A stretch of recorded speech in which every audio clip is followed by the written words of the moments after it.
وَقُلْ جَاءَ الْحَقُّ وَزَهَقَ الْبَاطِلُ إِنَّ الْبَاطِلَ كَانَ زَهُوقًا۔ الحمد للہ وکفا وسلام علی عبادہ الذین اصطفیٰ، اما بعد۔ اللہم الہمنی رشدی واعذنی من شر نفسی۔ سامعین، پرسوں میں نے تبلیغی جماعت کے نظام الدین حلقے کے ایک پرانے ممبر کا چیلنج پیش کیا تھا، جس میں انہوں نے عالم اسلام کی عظیم شخصیت مفتی محمد تقی عثمانی صاحب کو 7 دن کا وقت دیا تھا۔ مفتی صاحب بہت بڑی شخصیت ہیں، ان کے پاس کہاں وقت ہے کہ اس طرح کے چھوٹ بھائیوں کے چیلنج قبول کرتے پھریں۔ ایسے لوگوں کو جواب دینا، ان کو اہمیت دینا ہے۔ چیپیدی اور چیپیدی کے شوربے جیسے لوگوں کو منہ لگانا بڑوں کی شان نہیں ہوا کرتی۔ بعض احباب کی خواہش ہوئی کہ ان کی طرف سے آپ ہی کچھ بول دیں۔ میرے بھی دل میں تھا کہ ان صاحب کے چیلنج کا جائزہ لیا جائے کہ آخر ان کا موقف درست ہے بھی یا نہیں۔ جائزہ لینے سے پہلے یہ صاف صاف عرض کر دوں کہ میرا تعلق تبلیغی جماعت کے کسی گروپ سے نہیں ہے، لہذا مجھے کسی کا حمایتی اور جانبدار نہ سمجھا جائے۔ میرا کام فقط حق واضح کرنا ہے۔ جماعتی بھائی کا بیان تقریباً 12 منٹ کا ہے، اسے لفظ بلفظ پیش کرنا تو ممکن نہیں، اس لیے اس کا خلاصہ ہی پیش کروں گا اور خلاصے کا ایک ایک ٹکڑا نقل کرتے ہوئے اس کا علمی تجزیہ کروں گا۔ موصوف کی آواز پیش کرنا ان کی اجازت کے بغیر درست نہیں۔ جن صاحب کو ان کی آواز میں ہی ان کا یہ چیلنجنگ بیان سننا ہو تو تبصرہ کے کالم میں اپنا واٹس ایپ نمبر بھیج دیں، وہ بیان اس نمبر پر بھیج دیا جائے گا۔ سامعین، خطبہ مسنونہ کے بعد جماعتی بھائی نے کہا کہ 2 دنوں سے مفتی محمد تقی عثمانی صاحب کا ایک بیان یوٹیوب پر وائرل ہے، جس کا عنوان ہے مدینہ منورہ میں مولانا محمد سعد کاندھلوی کو مفتی محمد تقی عثمانی صاحب کی نصیحت۔ اس بیان میں کئی باتیں جواب طلب ہیں۔ ان جواب طلب باتوں سے پہلے عرض ہے کہ مفتی محمد تقی عثمانی صاحب اس وقت صرف ہندوستان اور پاکستان نہیں بلکہ عرب و عجم کے بہت بڑے عالم ہیں۔ حقیقت میں وہ اس زمانے کے مجدد ہیں، حکیم الامت ہیں۔ اتنا ہی نہیں، انہیں جتنے بھی القاب دیے جائیں کم ہیں۔ ان کی کتابیں، اصلاحی خطبات اور دوسری تالیفات میں جو مضامین ہیں وہ پڑھنے سے تعلق رکھتے ہیں۔ عقائد، عبادات، معاملات، ہر موضوع پر کافی و شافی باتیں ہیں۔ لیکن ان سب کے باوجود ہماری پہچان یہ ہے کہ ہم اہل السنہ والجماعہ ہیں۔ ہمارا یہ بھی عقیدہ ہے کہ ہم سب بشر ہیں اور بشر ہونے کی وجہ سے ہمارے اندر شر کا آنا فطری بات ہے۔ معصوم عن الخطا صرف انبیاء علیہ السلام کی ذات ہے، کیونکہ اللہ تعالیٰ براہ راست ان کی تربیت کرتے ہیں اور گناہوں سے بچاتے ہیں۔ ان هو الا وحی یوحیٰ، اللہ کے نبی کی زبان سے وہی نکلتا ہے جو اللہ چاہتے ہیں۔ نبیوں سے غلطی نہیں ہو سکتی، ان کی بات سمجھ میں آئے یا نہ آئے، ماننے کے سوا کوئی چارہ نہیں۔ مگر انبیاء کے علاوہ جتنے ہیں سب بشر ہیں اور ان سے غلطی ہونے کا امکان ہے۔ اگر کوئی غلطی پر ٹوکے تو اسے قبول کرنا مسلمان کی شان ہے۔ سامعین، جماعتی بھائی نے آگے کہا کہ حضرت عمر فاروق رضی اللہ تعالیٰ عنہ کہتے تھے کہ جو میری غلطی بتائے وہ میرا محسن ہے۔ لیکن آج کل ماحول ایسا بنا دیا گیا ہے کہ علماء جو کہہ دیں وہی صحیح اور پتھر کی لکیر ہے۔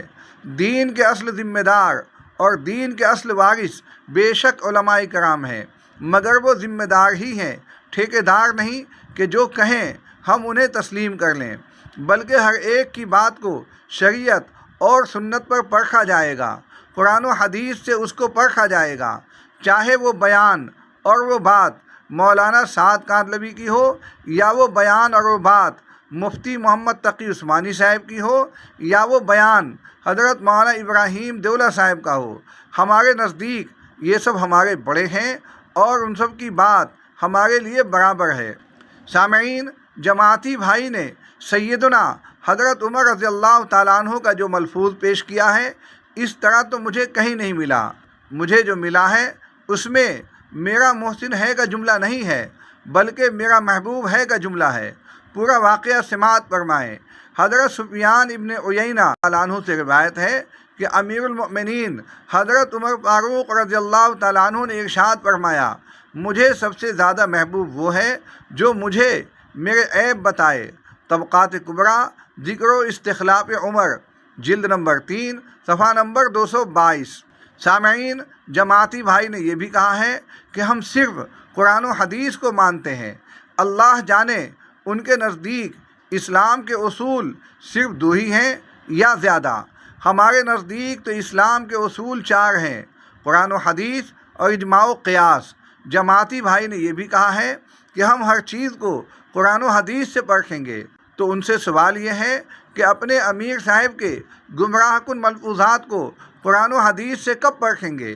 اگر پرکھ لیا ہے تو بتائیں کہ وہ تمام کے تمام درست ہیں یا بعض غلط ہیں اور بعض صحیح، کیونکہ اب تک اپنے امیر کے کسی بھی ملفوظ کا رد نظام الدینی جماعتی حلقے سے کبھی سنا ہی نہیں گیا، بلکہ یہ کہہ کر دھوکہ دیا جاتا ہے کہ حضرت جی نے رجوع کر لیا تھا اور دارالعلوم دیوبند نے اس رجوع کو مان بھی لیا تھا، مگر یہ جھوٹ ہے۔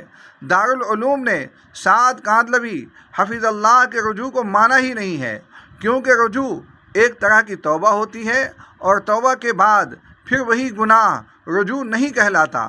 سامعین، جماعتی بھائی آگے کہتے ہیں کہ الحمدللہ کسی کے بارے میں نے بغض نہیں رکھا اور کسی کے سلسلے میں نے کوئی کینہ نہیں رکھا، لیکن یہ جو آڈیو آیا ہے جس میں مفتی صاحب مولانا محمد سعد کاندلوی سے بات کر رہے ہیں یا ان کی کسی جماعت سے بات کر رہے ہیں، اس میں انہوں نے کہا ہے کہ یہ بات آپ کو مان لینی پڑے گی کہ تبلیغ 2 حصوں میں تقسیم ہو چکی ہے۔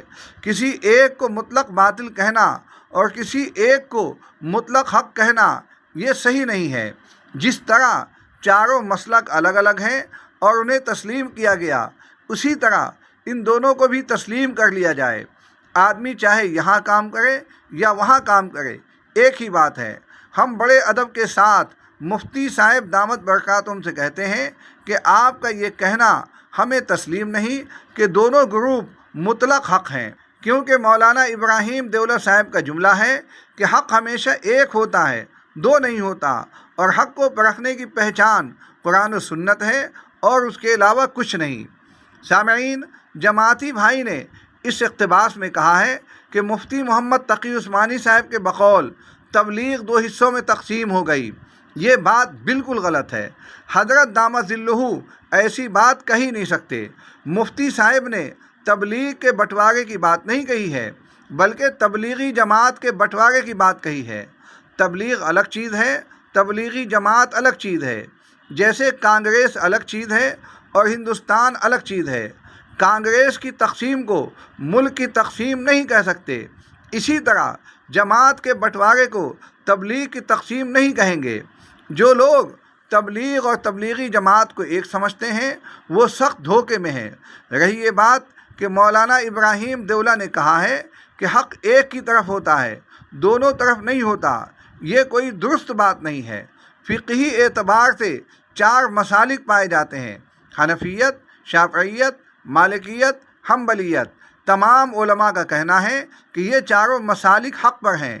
اختلاف ہے تو اس بات میں کہ زیادہ صحیح مسلک کون ہے۔ ہم لوگ کہتے ہیں کہ زیادہ صحیح مسلک امام ابو حنیفہ کا مسلک ہے، اسی کو ہم اقرب الی الصواب بھی کہتے ہیں۔ 4 مسالک میں سے کسی نے بھی دوسرے مسلک کو حق سے محروم نہیں کہا، لہذا مولانا ابراہیم دیولہ صاحب نے اگر ایسی کوئی بات کہی ہے تو غلط کہی ہے۔ سامعین، جماعتی بھائی آگے کہتے ہیں، اس لیے آپ دونوں جماعتوں پر نظر ڈالیں۔ ایک کا سراسر عقیدہ تو یہ ہے کہ قرآن کا جو نظام ہے جس میں اللہ کی اطاعت، رسول اللہ کی اطاعت اور امیر کی اطاعت کا حکم ہے، شریعت میں نظام چلانے کا حکم امیر کی ماتحتی میں ہے۔ قرآن میں جگہ جگہ اطاعت کی بات آئی ہے۔ حضور صلی اللہ علیہ وسلم نے امیر کی اطاعت پر بہت زیادہ زور دیا ہے اور ارشاد فرمایا ہے کہ اگرچہ تمہارا امیر کالا کلوٹا ہو، حبشی ہو یا کشمش جیسی بری صورت والا ہو، اس کی اطاعت بہرحال کرنی ہے۔ امیر کی اطاعت نہ کرنے پر قرآن و حدیث میں عتاب کے نزول کی بھی خبر دی گئی ہے۔ غزوہ احد میں شکست کی وجہ صرف اطاعت امیر کا فقدان تھا۔ اگر صحابہ اپنے امیر کی بات مانتے تو غزوہ احد میں جیت یقینی تھی۔ تبلیغی جماعت کا نظام الدینی حلقہ اطاعت امیر پر بہت زور دیتا ہے۔ اس کے سب سے پہلے امیر مولانا محمد الیاس کاندھلوی تھے، دوسرے امیر مولانا محمد یوسف کاندھلوی تھے، تیسرے امیر مولانا انعام الحسن کاندھلوی اور اب تازہ امیر سعد کاندھلوی حفظ اللہ ہیں۔ جبکہ دوسری طرف یعنی شورائی گروپ میں امیر کا دور دور تک کوئی تصور ہی نہیں ہے، بلکہ شورائی گروپ مکمل طور پر باطل جماعت ہے، کیونکہ 10 آدمیوں کی موجودگی میں 6 آدمیوں کی رائے پر عمل کرنا غیروں کی تعلیم ہے۔ قسم خدا کی یہ غیر اسلامی نظام ہے، یہ کمیونسٹ نظام ہے، یہ لینن اور اسٹالین کا نظام ہے، یہ قرآن و حدیث کے خلاف نظام ہے، اسلامی تعلیمات کے خلاف ہے۔ کسی غیر شرعی عمل کو شرعی عمل پر ترجیح دینا کفر ہے، جیسے نکاح جیسے مقدس عمل میں ایجاب و قبول کو چھوڑ کر آگ کے ساتھ پھیرے لینا کفر ہے۔ یہ شورائیت کا نظام، چند آدمی کی کمیٹی کا نظام، اکثریت پر فیصلہ کرنے کا نظام، اور جب تک اکثریت متفق نہ ہو اس کو نہ چلانے والا نظام غیر شرعی نظام ہے۔ شرعی نظام یہ ہے کہ اپنے میں سے ایک شخص کو امیر بنایا جائے اور اس کی اطاعت میں اپنا دینی و دنیاوی سفر طے کرے۔ امیر قلت رائے اور کثرت رائے پر فیصلہ کرنے کا پابند نہیں ہوتا، بلکہ اپنی ثوابدید کا پابند ہوتا ہے۔ سامعین، جماعتی بھائی کے اس اقتباس میں کئی دعوے آ گئے۔ ایک دعویٰ یہ کیا گیا ہے کہ تبلیغی جماعت کا نظام الدینی حلقہ چونکہ امیر کی ماتحتی میں چلتا ہے، لہذا نظام الدین والے مکمل حق پر ہیں۔ اب میرا ان سے سوال یہ ہے کہ تبلیغی جماعت کا امیر بنانا فرض ہے یا واجب، سنت ہے یا مستحب؟ اگر فرض، واجب یا سنت ہے تو قرآن و حدیث سے دلیل پیش کریں۔ جماعتی بھائی نے امارت کے ثبوت اور امیر کی اہمیت بتانے کے لیے قرآن و حدیث کے جن نصوص کی طرف اشارہ کیا ہے ان کا تعلق تبلیغی جماعت سے ہرگز نہیں ہے، بلکہ ان کا تعلق خلافت اسلامیہ سے ہے۔ خلافت، امارت، امامت یہ 3 الفاظ ہیں اور تینوں کا مطلب ایک ہی ہے۔ 4 صدی ہجری میں لکھی گئی کتاب الخلافہ میں امارت کی تعریف کرتے ہوئے لکھا گیا ہے: التعریف بالخلافت، الخلافت والامامۃ العظمیٰ وامارۃ المؤمنین 3 کلمات معناها واحد وهو رئاسۃ الحکومت الاسلامیہ الجامعۃ لمصالح الدین والدنیا۔ یعنی خلافت، بڑی امامت اور مومنوں کی امارت 3 کلمے ہیں مگر معنی ایک ہے، جو ایک اسلامی حکومت اور نظام کو کہتے ہیں اور چلانے والے کو خلیفہ، امام اور امیر کہتے ہیں۔ یہ بھی ذہن میں رکھیے کہ اسلامی امارت اور خلافت کا قیام مسلمانوں پر واجب ہے اور اس پر پوری امت مسلمہ کا اجماع ہے۔ علامہ ماوردی اپنی کتاب الاحکام السلطانیہ میں کہتے ہیں: الامامۃ موضوعۃ لخلافۃ النبوۃ فی حراست الدین و سیاست الدنیا وعقدها لمن یقوم بها فی الامہ واجب بالاجماع۔ علامہ نووی رحمۃ اللہ علیہ شرح مسلم میں کہتے ہیں: اجمعوا علی انہ یجب علی المسلمین نصب خلیفۃ۔ تمام مسلمانوں کا اس بات پر اتفاق ہے کہ مسلمانوں پر واجب ہے کہ خلیفہ مقرر کیا جائے۔ اسی طرح علامہ قرطبی رحمۃ اللہ علیہ نے اللہ تعالیٰ کے قول وَإِذْ قَالَ رَبُّكَ لِلْمَلَائِكَةِ إِنِّي جَاعِلٌ فِي الْأَرْضِ خَلِيفَةً کی تفسیر میں لکھا ہے: اصل فی نصب امام و خلیفۃ یسمع لہ و یطاع۔ سامعین، ان دلائل سے یہ بات واضح ہوئی کہ امارت و خلافت اور امامت کا قائم کرنا مسلمانوں پر واجب ہے۔ بعضوں نے فرض کفایہ بھی لکھا ہے، مگر تبلیغی جماعت والی امارت کو کسی نے بھی اسلامی امارت و خلافت نہیں کہا۔ دارالعلوم دیوبند سے ایک سوال پوچھا گیا، اس کا جواب سننے سے پہلے سوال بھی سماعت فرمائیں۔ سوال: مجھے یہ جاننا ہے کہ ایک بات ہم لوگ اللہ کے راستے میں نکلتے وقت یعنی تبلیغی جماعت میں نکلتے وقت جب بھی کوئی جماعت نکلتی ہے تو یوں کہتے ہیں کہ امیر کی اطاعت کرنا اور اس کے ہر فیصلے پر راضی رہنا، اس لیے کہ امیر کے سر پر اللہ کا ہاتھ ہوتا ہے۔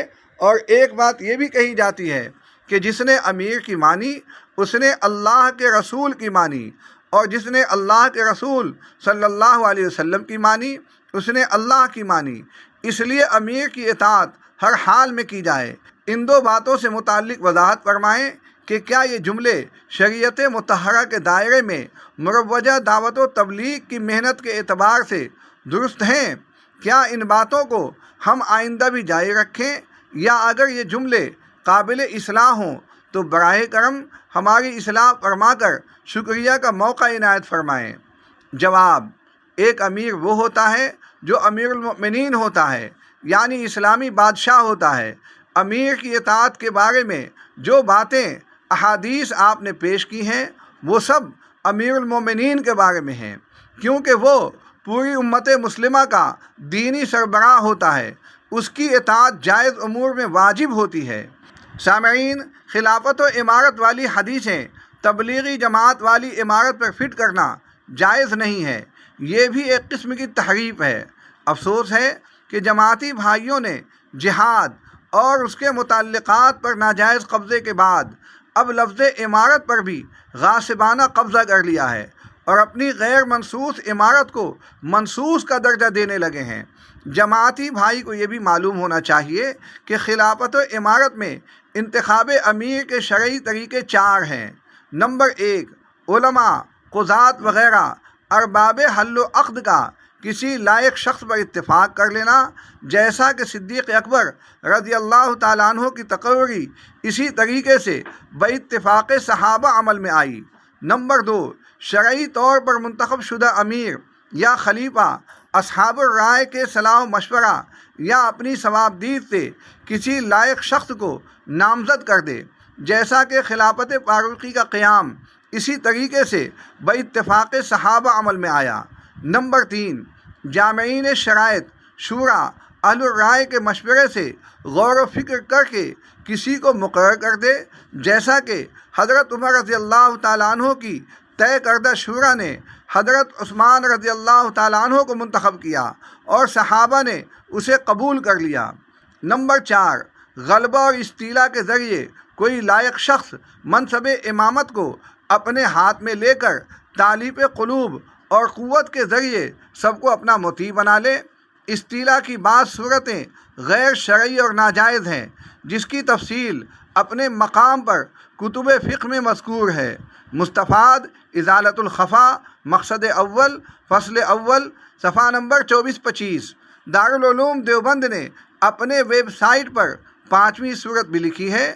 اس نے لکھا ہے، خلیفہ بنانے کے مختلف طریقے عہد صحابہ میں پیش آئے ہیں، چنانچہ ایک طریقہ تو حضرت ابوبکر صدیق رضی اللہ تعالیٰ عنہ کے انتخاب کا تھا کہ تمام صحابہ رضی اللہ عنہم نے ان کو بالاتفاق اپنا امیر اور آپ صلی اللہ علیہ وسلم کا خلیفہ مقرر کیا، اور دوسرا طریقہ حضرت عمر رضی اللہ تعالیٰ عنہ کے انتخاب کا تھا کہ حضرت ابوبکر رضی اللہ تعالیٰ عنہ نے اپنے اخیر زمانے میں بغیر کسی شورا کے حضرت عمر رضی اللہ تعالیٰ عنہ کو اپنا جانشین اور خلیفہ بنا دیا۔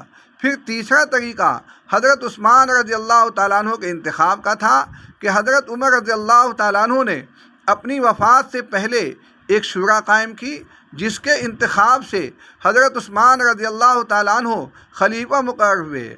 اور چوتھا طریقہ حضرت علی رضی اللہ تعالیٰ عنہ کے انتخاب کا تھا کہ حضرت عثمان رضی اللہ تعالیٰ عنہ کی شہادت کے بعد اکثر صحابہ رضی اللہ عنہم نے حضرت علی رضی اللہ تعالیٰ عنہ کے ہاتھ پر بیعت کیا اور ان کو اپنا امیر تسلیم کر لیا۔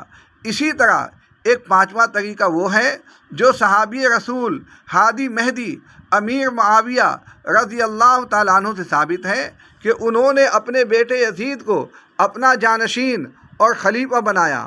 الغرض یہ سب کے سب طریقے عہد صحابہ میں پیش آئے ہیں۔ سامعین، اسی سے ملتی جلتی بات جامعہ بنوری ٹاؤن کراچی کے دارالفتہ نے بھی لکھی ہے۔ اس کی عبارت یہ ہے، رسول اللہ صلی اللہ علیہ وسلم کے پردہ فرما جانے کے بعد امت جمیع صحابہ کرام رضوان اللہ علیہم اجمعین نے حضرت ابوبکر صدیق رضی اللہ تعالیٰ عنہ کو بطور خلیفہ انتخاب کیا، اور حضرت ابوبکر صدیق رضی اللہ تعالیٰ عنہ نے وصال سے قبل حضرت عثمان رضی اللہ تعالیٰ عنہ کو بلا کر بطور وصیت اپنے ولی عہد کا نام لکھوا دیا۔ آپ کے وصال کے بعد تمام صحابہ رضی اللہ عنہم سے دریافت کیا گیا کہ حضرت ابوبکر رضی اللہ تعالیٰ عنہ نے جس شخصیت کے بارے میں خلیفہ مقرر کرنے کی وصیت کی ہے اس سے سب متفق ہیں، جس پر سب نے اتفاق کیا۔ یوں حضرت عمر رضی اللہ تعالیٰ عنہ خلیفہ ثانی مقرر ہوئے۔ حضرت عمر رضی اللہ تعالیٰ عنہ کی شہادت کے بعد خلیفہ ثالث کے انتخاب کی ذمہ داری 6 کبار صحابہ حضرت عثمان، حضرت علی، حضرت عبد الرحمن ابن عوف، حضرت طلحہ، حضرت زبیر اور حضرت سعد ابن ابی وقاص رضی اللہ تعالیٰ عنہ کے سپرد ہوئی۔ ان 6 حضرات نے خلیفہ ثالث کے انتخاب کا اختیار حضرت عبد الرحمن ابن عوف رضی اللہ تعالیٰ عنہ کو دے دیا۔ یوں حضرت عثمان رضی اللہ تعالیٰ عنہ خلیفہ ثالث مقرر ہوئے۔ حضرت عثمان رضی اللہ تعالیٰ عنہ کی شہادت کے بعد کبار صحابہ، انصار و مہاجرین رضی اللہ عنہم نے حضرت علی کرم اللہ وجہہ کے ہاتھ پر بیعت فرمائی۔ یوں حضرت علی رضی اللہ تعالیٰ عنہ خلیفہ رابع مقرر ہوئے۔ سامعین، امام احمد بن حنبل رحمۃ اللہ علیہ فرماتے ہیں، تجھے کیا معلوم کہ امام کسے کہتے ہیں؟ جس پر تمام مسلمانوں کا اجماع ہو جائے، ہر آدمی یہی کہے کہ یہ امام ہے، یہ خلیفہ ہے، بس وہی امام کہلاتا ہے۔ علمی مقالات جلد نمبر 1 صفحہ نمبر 403۔ جماعتی بھائی سے عرض ہے کہ پہلی بات تو یہ ہے کہ جماعت کی عمارت کوئی منصوص عمارت نہیں، بلکہ یہ خود ساختہ منصب ہے، اور جائز امور میں غیر ملازمین کے لیے ان کی اطاعت واجب بھی نہیں۔ اگر تھوڑی دیر کے لیے اپنے حلقے کا انہیں امیر مان بھی لیا جائے تو سوال یہ ہے کہ آپ کے امیر کا انتخاب ان میں سے کس طریقے پر ہوا؟ براہ کرم اس کا جواب بھی فرصت پا کر عنایت فرمائیں۔ سامعین، جماعتی بھائی نے اپنے اس اقتباس میں یہ بھی کہا ہے کہ تبلیغی جماعت کا شرعی گروپ مکمل طور پر باطل ہے، کیونکہ اس کا پورا نظام کافرانہ ہے۔ اس طرح کے کسی نظام کا شریعت میں کچھ عطا پتہ نہیں۔ میرے خیال میں یہ بہت بڑی جسارت ہے۔ تبلیغی جماعت کے شرعی گروپ کے بارے میں تو کچھ نہیں کہوں گا، مگر یہ سوال ضرور کروں گا کہ شرعیت کا جو مطلب اس چیلنجر جماعتی بھائی نے بیان کیا ہے اس کا حوالہ کیا ہے؟ شورا کی یہ تعریف کس کتاب میں ہے؟ شرعی نظام اسلام میں کافی اہمیت رکھتا ہے۔ قرآن ہو یا حدیث، ہر جگہ اس کی اہمیت بیان ہوئی ہے۔ اللہ تعالیٰ نے فرمایا وَشَاوِرْهُمْ فِي الْأَمْرِ، ایک دوسرے مقام پر فرمایا وَأَمْرُهُمْ شُورَىٰ بَيْنَهُمْ۔ سیدنا ابو ہریرہ رضی اللہ تعالیٰ عنہ کہتے ہیں کہ میں نے حضور صلی اللہ علیہ وسلم سے زیادہ مشورہ کرنے والا کسی کو نہیں دیکھا۔ ترمذی شریف جلد نمبر 1 صفحہ نمبر 301۔ مفتی محمد شفیع صاحب لکھتے ہیں، اہم معاملات میں باہمی مشورہ لینا آپ صلی اللہ علیہ وسلم اور حضرات صحابہ کرام رضی اللہ عنہم کی سنت اور دنیا و آخرت میں باعث برکت ہے۔ معرف القرآن جلد نمبر 2 صفحہ نمبر 219۔ جماعتی بھائی سے عرض ہے کہ اس سلسلے کی مزید تفصیل کے لیے حضرت الاستاذ مولانا ریاست علی بجنوری قدسہ سرہ کی کتاب شورا کی شرعی حیثیت کا مطالعہ کریں۔ کافی ضخیم کتاب ہے، انشاءاللہ بہت فائدہ ہوگا۔ سامعین، جماعتی بھائی نے آگے کہا کہ حدیث شریف میں آتا ہے کہ اگر تمہارا امیر بے وقت نماز پڑھائے تو تم بھی اسی طرح بے وقت نماز پڑھ لینا، مگر اس کے خلاف مت جانا۔ اس سے ثابت ہوتا ہے کہ اسلام کا حکم ایک امیر کے ماتحت چلنے کا ہے۔ سامعین، جماعتی بھائی نے یہ حدیث کہاں سے پیش کی مجھے معلوم نہیں، اگر ان کے پاس کوئی معتبر حوالہ ہو تو پیش کریں۔ حدیث کی کتابوں میں اس سلسلے کی جو حدیث ملتی ہے وہ یوں ہے۔ ابو ذر رضی اللہ تعالیٰ عنہ کہتے ہیں کہ نبی پاک صلی اللہ علیہ وسلم نے ارشاد فرمایا، ابو ذر، میرے بعد کچھ ایسے امرا اور حکام ہوں گے جو نماز کو مار ڈالیں گے، تو تم نماز کو اس کے وقت پر پڑھ لینا۔ نماز اپنے وقت پر پڑھ لی گئی تو امامت والی نماز تمہارے لیے نفل ہوگی، ورنہ تم نے اپنی نماز محفوظ کر ہی لی ہے۔ امام ترمذی کہتے ہیں اس باب میں عبداللہ ابن مسعود اور عبادہ ابن صامت رضی اللہ تعالیٰ عنہما سے بھی احادیث آئی ہیں۔ ابو ذر رضی اللہ تعالیٰ عنہ کی حدیث حسن ہے۔ یہی اہل علم میں سے کئی لوگوں کا قول ہے۔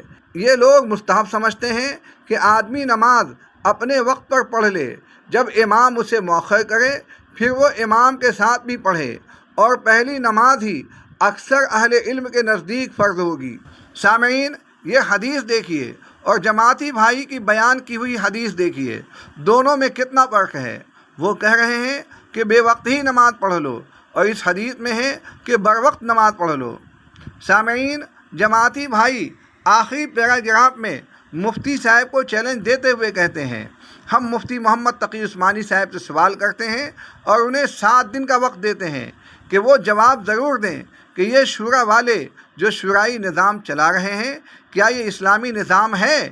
اس کی کوئی دلیل اگر مفتی محمد تقی عثمانی صاحب کے پاس ہو، قرآن سے، حدیث سے یا سیرت النبی سے، تو اس کی آڈیو بنا کر وائرل کر دیں اور امت کو اس غلطی اور دھوکے سے نکالیں، ورنہ آپ کے بیان سے امت یہ سمجھ رہی ہے کہ دونوں دھڑے صحیح ہیں اور دونوں میں سے جس کے ساتھ جانا ہو جایا جا سکتا ہے، جبکہ یہ بات سراسر قرآن و حدیث کے خلاف ہے، کیونکہ ایک طرف قرآن کا نظام ہے، اسلام کا نظام ہے، شریعت کا نظام ہے، جبکہ دوسری جانب انسانوں کا بنایا ہوا کمیونسٹ نظام ہے۔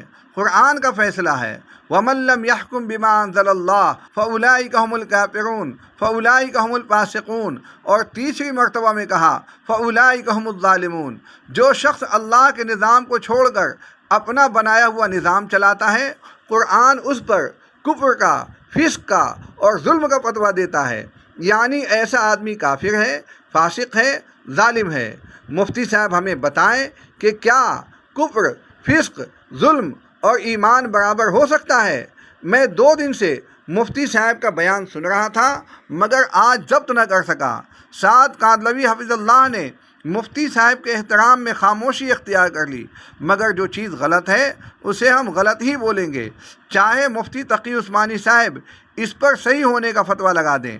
سامعین، تبلیغی جماعت کے شورائی نظام پر میں کوئی تبصرہ نہیں کروں گا، کیونکہ میں نہ تو امارت کے ساتھ ہوں نہ شورا کے ساتھ ہوں، مگر شورا کی شرعی حیثیت کیا ہے اس پر میں نے اوپر تھوڑا سا اشارہ کر دیا ہے۔ جماعتی بھائی سے کہنا ہے کہ ایاز قدر خیش بشناس، ذرا آئینہ سامنے رکھ کر اپنا چہرہ بھی دیکھ لیں۔ اتنی بڑی شخصیت کو چیلنج کرنا، سورج کو چراغ دکھلانے اور لقمان کو حکمت سکھلانے کی حماقت کرنا ہے۔ اللہ تعالیٰ امت مسلمہ کے حال پر رحم فرمائے۔ وآخر دعوانا ان الحمد للہ رب العالمین۔